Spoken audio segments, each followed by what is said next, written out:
and welcome. I am really excited because this is our very first ever Family Black Belt Academy podcast. This is podcast number 1. I'm your host, Master Jason Purcell, and today we're going to be talking about a really important subject, and that is, do we let kids quit activities or not? And I think there are some activities we let them quit, and there's others we don't. And also how we do this really, really matters, because there are some very negative consequences that things that our kids could learn that are not going to necessarily help them in life versus some really positive things that could help them tremendously in life. So I just want parents to be aware of this and to be thinking about this. Joining me today, I've got a fantastic guest. This is Dr. Diane Sewell.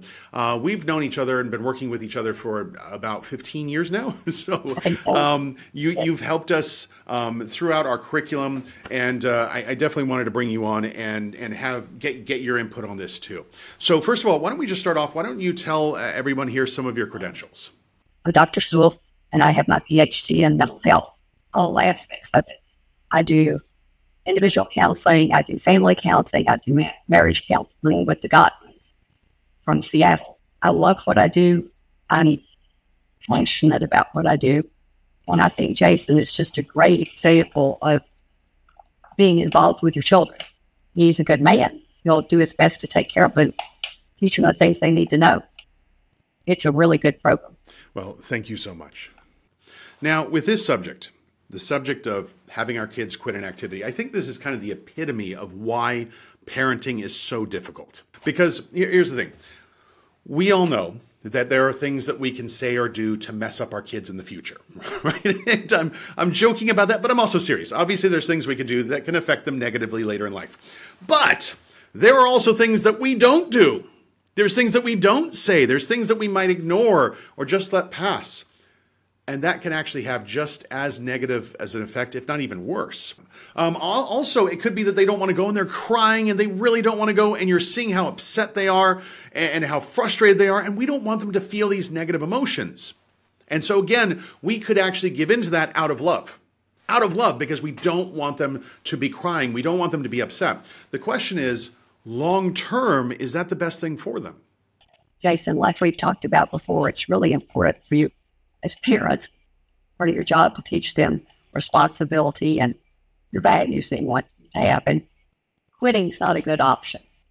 If it's something that they're learning and they're getting the skills and values that you want them to have, it's worth a little extra with working with them, praising them to get them to continue. It's important that they not just learn to quit. So I think this is point number 1. Quitting is something that shouldn't be taken lightly, right? On top of that, teaching them tenacity is something we want them to be very aware of. If your child decides that they don't want to do something, anything, it's a good teaching opportunity for you and for them. You're going to take a learning away from this, and you get to help make the learning positive. If it's something that you think is important to you and your children, then talk to them. Just sit down and tell them how important it is that you don't quit. Things get hard sometimes, and they don't want to be a quitter. They'll never get where they want to go if they quit. So point number 2, I think this is important. When our kids want to quit, that is a great teaching opportunity. One way or another, we're going to be teaching them something.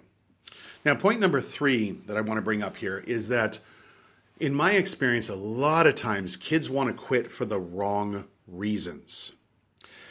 At the recording of this video, I have been teaching now for 26 years. we're getting close to 10,000 students in that time.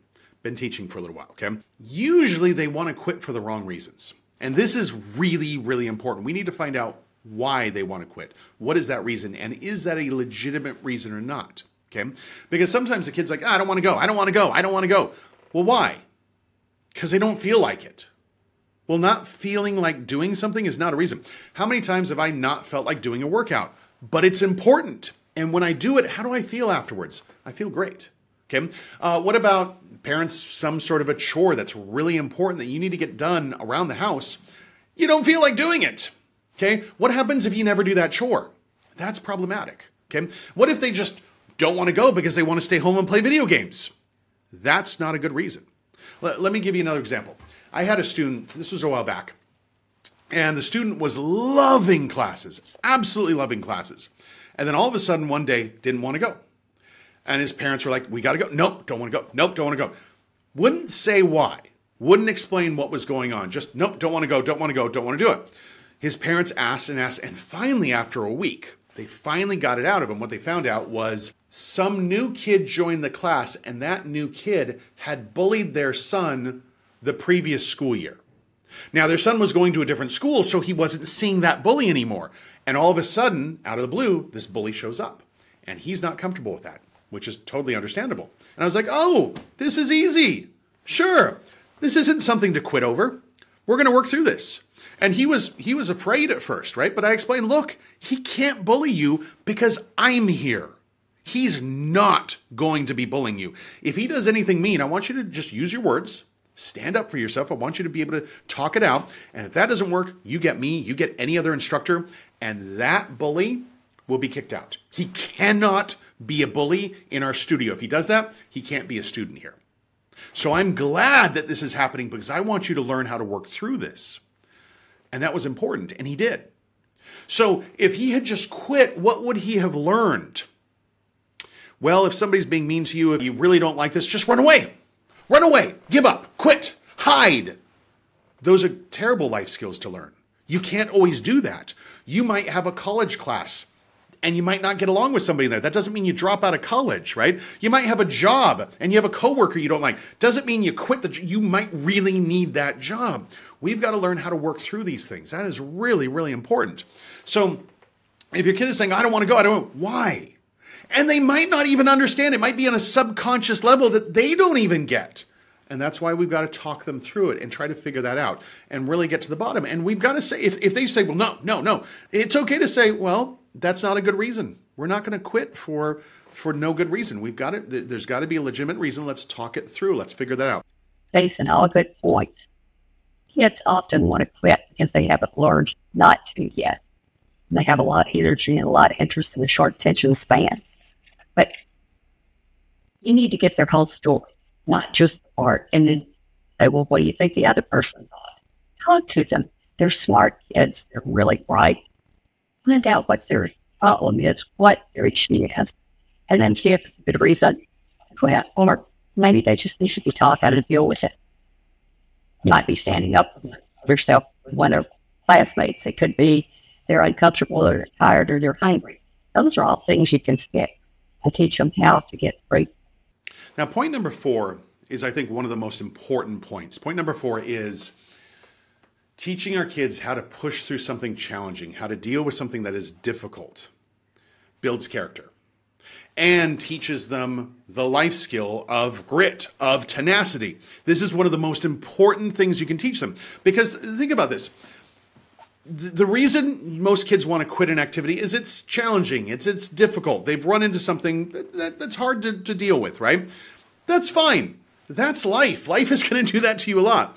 If we don't teach them how to push through something that is difficult, with our help, with our support, parents, with you being there, how are they going to deal with that as an adult when you're not there? The point is, there's going to be a time that they are on their own, that they don't have you there with them, and they are going to face something that is difficult, something that is challenging, and if they're having a really hard time with that, and they haven't learned to deal with this with your support, how are they going to do without that support?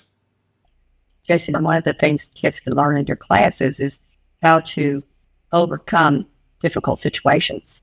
And as parents, you have to talk with your kids and listen to them. Watch their body language. What are they really saying? In my practice, I see a lot of young adults that just can't handle situations because they never had the opportunity or they didn't have a parent that was. But listen to that for them, whatever. And just listen to them, talk to them. When they don't know, help them sort it out. Or they can talk to you and you can decide the appropriate action. But you need them to talk to you. You need them to learn how to do these things. They're difficult. Life's full of difficult things. It's full of fun. You getting through them is always a challenge, and that's okay. Better things on the other side. Point number 5 is that anything that is really valuable in life, anything that is really worth achieving or accomplishing, takes a lot of effort, takes a lot of time, is going to be hard, is going to be difficult. It's going to require grit. It's going to require you to stick with this thing for a long time. Just about anything they can have that is really worth value, whether it's earning a degree, a diploma, whether it's getting not just a job, but having a career, something that you really love, something that you really enjoy, you've got to stick with that thing for a while. Whether it's you want to buy a car, you want to buy a house, these things aren't cheap. It's going to take a while. Whether it's relationships, you have to compromise, right? You have to work on things. It's challenging at times, but by pushing through that, we can have an amazing relationship. We're talking about your job as parents and their job as children. One of the hardest things for everybody is when life throws things at you that you don't expect, or hardships, whatever they may be. Relationships, work, projects, school, all of that. One of the things that you accomplish by talking to them and having them in a good environment with you present is they learn self-confidence. And they learn to take the time and feel present in the situation and help themselves. And if they need help, they're there as backup. They learn structure, responsibility, self-control. Remind them how much progress they're making with their schoolwork, with their habits. These are big deals. They're not easy for them. They're working hard. Give them credit. They need to know you're there and that you appreciate what they're doing. There's a fantastic book called Grit by Dr. Angela Duckworth. Dr. Sewell, I know you've heard of her. This is a great book. I'd highly recommend this for parents to read. In this book, she started off going to West Point, a military school, and she was brought in to try to figure out what cadets are we going to see that come in that are going to be successful. Is there a way to tell which students might not be successful so we don't pick those students to come to that school? And the reasoning for this is at West Point, I think it's like every 1 in 10 or 1 in 11 get in. So the other 9 or 10 students don't get in. So if you have a student that you select, that person gets in and they drop out in 2 months, they drop out in 6 months, they drop out in a year, that costs the university time, effort, energy, money. That's a big deal. They want to make sure that they're getting a student that is staying there, because if they leave, they kicked out 9 or 10 other kids that could have done really well. And now they got to go back through that process, right? So they brought in Dr. Angela Duckworth to study, is there a way we can tell which kids are going to be successful here versus the ones that won't be? She went on, I think she went to Chicago. She went to some of the difficult neighborhoods in Chicago. She started looking at the different schools there and tried to figure out which high school students are going to drop out versus which ones will continue and earn their high school diploma. She also looked at some of the teachers. Which rookie teachers are going to be successful versus which ones will possibly drop out. She went on and started looking at Fortune 500 companies. And she started looking at the people that were working there. Same thing, people that were just coming in. Which ones were going to stick around versus which ones were going to drop out. And what she found over and over and over again was that it didn't come down to your intellect. It didn't matter how smart you were. It didn't come down to your finances. It didn't matter if your family was rich or really well off. It didn't come down to your social status. Didn't come down to that. Didn't come down to the people you knew. But she did see something consistently over and over again. The people that were successful had grit. And this is what she noted in her book. And so this is the point. She believes, she honestly believes, and I believe this too, one of the most important things you can ever teach your kids is grit. It is one of the most important things. That is your job as a parent. Our job as parents is to give our kids the skills they need to be prepared for life. Grit is one of the most important things. Okay? And it makes sense. When she realized grit was the most important thing to be successful, it makes sense. Think about this. If you're in college, let's take 2 college students. Both of them are struggling with a class. One of them is really, really intelligent. The other's not as bright. But this one has grit. The one that's really intelligent, both of them are thinking, oh, this is hard. This is not fun. I have to study and study and study. It's just really, really hard. The one that is really smart but doesn't have grit usually gives up, even though they're really intelligent. The other one that doesn't have as much intelligence or as much money or as much social status recognizes, well, yeah, this is hard. This is difficult. I don't like this. but I got to push. I got to do this because this is only for another 6 weeks or whatever it is. Once I get through this, then I'll have classes that I enjoy more. I'll find some things that I really, really like, and then I'll find what my major is, and that's going to give me my career that I'm going to really love. So I don't like this. This is hard, but I've got to push through it. I've got to do this. The next 6 weeks are hell. That's okay. It makes sense that that student graduates versus the other kid that's really, really brilliant, that's really, really smart. Oh, I can't do it. I just can't do it. No, I can't. They give up.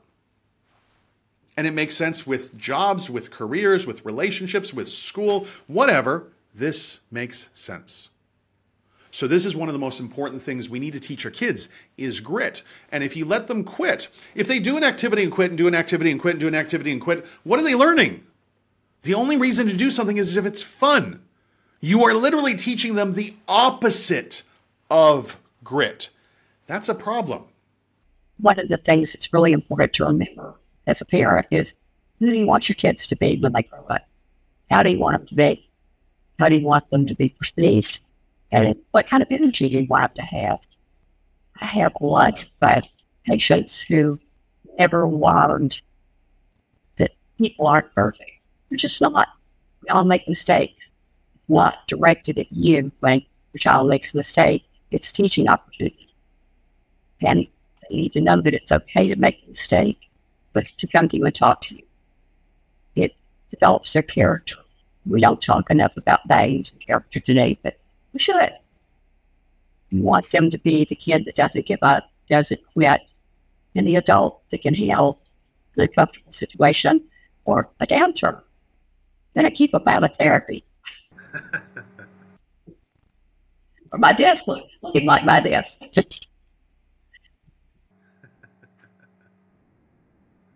So we've been talking a lot about the negative impacts of quitting. We've been talking about these different points. Now let's talk about a good way, a potentially beneficial way to handle this. And this is what I would recommend. And Dr. Sewell, I'd love to get your input from this also. What I would recommend is that parents, we're going to find an activity that your kid is going to do, and they're going to stick with, and they're going to do it for at least 3, 4, 5 years. That is going to teach them grit. That is also probably going to give them different benefits from that activity. If they do it for a short amount of time, they're going to forget everything in a short amount of time. So if they stick with something longer, there's a much better chance that they're going to get those benefits. So what I'd recommend is pick an activity and, hey, we're going to do that thing. Now, I'm biased, right? I believe that our martial arts program is the best thing that your family can ever do. And the reasoning is because not a lot of other activities do what we do. We're also teaching our kids self-defense. Soccer doesn't teach them that. We're teaching them bullying prevention. Piano lessons doesn't teach them that. We're working on teaching them various life skills and working on their behavioral traits, where they're working on black belt listening and getting off electronics the first time they're told. Football will never do that, right? Or they're working on black belt responsibility and cleaning their room. Basketball never does that. So I'm not saying don't do those other activities. I'm saying with us, a lot of parents that do our program, what they have found is, look, yeah, I love these things. I want them to get these things. So pick something and stick with it. And the beautiful thing is they only have to do our program twice a week. And now you've got that thing. And if it's not us, it could be piano lessons. Have them pick something and they're going to stick with that thing for around 4 years. That's a really good equivalence. Now they do that. Now that they're sticking with that thing, now they're going to get those benefits. Now they're going to learn that grit and that determination and that tenacity. And now, sure, let them try other activities. Let them do baseball and basketball and soccer and painting or whatever. And if they quit, that's fine. It's okay. Now they're looking for other things they're passionate about. And if they don't find those things, they can stop, because we are teaching them grit. We are teaching them tenacity. They are still learning that. So that's what I'd recommend. Now, this is another important reason too. Colleges, if your kid does decide to go to college, they are looking for something that your kid has done for around 4 years. Why? Because that's about how long college takes. They want to see a student. They don't want a student to come in and then drop out in 6 months or in a year. They want to know, can this student do this thing and do this thing consistently? Okay. So that's really important. Getting a job. People doing various applications, same sort of thing. They're looking on resumes. Hey, has this person stuck around? Have they done something consistently for a while? That's a positive thing to have on a resume. Okay. So that's my recommendation. Find something. We're going to do this for a while, 3, 4, 5 years. Now let them try other things. That's fine. I wouldn't recommend having them do something that's 5 or 6 days a week that takes up all of their time so they can't do other things. But, I mean, if you do want to do that, that's not the end of the world. But my point is try to find something that they can do, a couple times a week. That's what I'd recommend. Dr. Sewell, how do you feel? What do you think about that? Jason, I do. I think it's excellent. You're giving your kids time to grow and experience new things, but coming back to something that's at their core, which is huge. One thing that would help a lot, you're giving your children learning experiences and good practical ways to deal with issues. One of the things that is really helpful if they continue, you're giving them determination to overcome things and self-control. But you're really giving them the gift of passion. That's a good reason to keep going. Now, in our next podcast number 2, I am bringing on Dr. Cher Edwards. She's a counselor educator. And we're going to be talking about how do you decide if you want to let your kids quit an activity? So in our second podcast, I'm going to put together a formula that really has 4 different questions that are really important questions to ask. Go through, write these things out, and this can help you decide whether you let them quit or not. This is a big thing. So podcast number 2 is going to be fantastic. Dr. Sewell, thank you so much for your time. Really, really appreciate it. Thanks, Jason. In the future, I'm going to bring you back on for other things. There's other things we're going to talk about. Also, if anybody's looking for a family therapist, Dr. Sewell, sometimes you have availability, sometimes you don't. Sometimes you're taking on new clients, sometimes you're not. If anybody's interested, though, talk to me, and I can find out her availability, and I can find out if she is taking more people on. So if you're interested in that, let me know. But again, thank you so much, everybody, for joining us, and I will see everybody on the mats. Take care.